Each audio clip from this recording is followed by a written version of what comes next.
ఒక్క సెకండ్లో 8 కోట్ల చెట్లు నేలమట్టమయ్యాయి. కానీ నేలపై ఒక గుంత కూడా లేదు. ఎలా సాధ్యం? 1908వ సంవత్సరం జూన్ 30న సైబీరియా అడవులు ఉదయం 7 గంటల సమయం. అక్కడ గ్రామస్తులు ఇంకా నిద్రలో ఉన్నారు. ఒక్కసారి ఆకాశం నిప్పులా మండిపోయింది. ఒక భారీ కాంతి భూమి వైపు దూసుకొచ్చింది.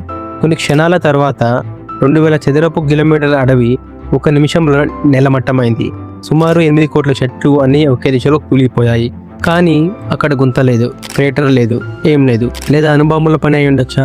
1908వ సంవత్సరంలో అది ఎవరికి తెలియదు. కానీ దాని శక్తి హిరోషిమా బాంబు కంటే 100 రెట్లు ఎక్కువ.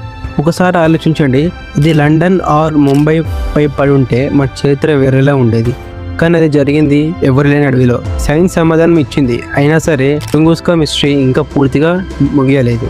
ఇలాంటి నిజ జీవిత రహస్యాల వెనుక ఉన్న అసలు కథ తెలుసుకోవాలంటే ఒక క్లిక్తో ఈ ప్రయాణంలో భాగం అవ్వండి.